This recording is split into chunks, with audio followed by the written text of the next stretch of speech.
अस्सलाम वालेकुम। ये है पाकिस्तानी अदालतों का हाल।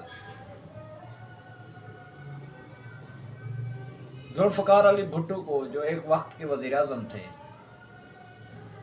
4 अप्रैल 1979 को एक कत्ल के मुकदमे में फांसी दे दी गई थी। तो उस वक्त पता नहीं कैसे जांच पड़ताल हुई थी।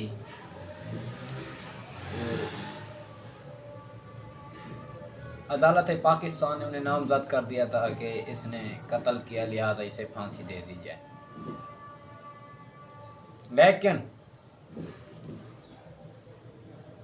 उनके आबा व अजदाद ने, यानी उनकी आने वाली नस्लों ने इस पर काम किया कि वो बेकसूर थे, उन्होंने कत्ल नहीं किया।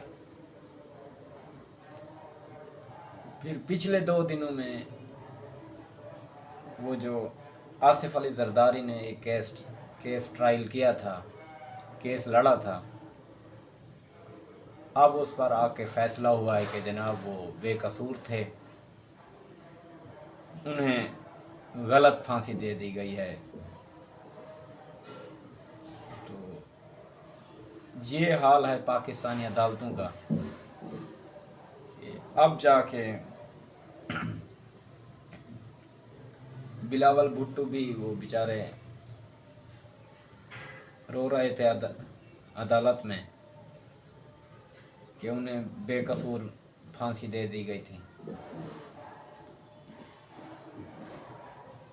अब ये तो इतने बड़े लोगों का ये हाल है, उनको ये फैसला मिलता है और अदालतें ऐसे फैसले उन्हें सुनाती है। एक आम से लोकल सिटीज़न जो होता है, आम से शहरी को क्या इंसाफ मिलेगा? आम बंदे को, एक गरीब है, मुतवस्सित तबके से ताल्लुक़ रखता है, उसे क्या इंसाफ मिलेगा? आप खुद ही अंदाज़ा लगा लें।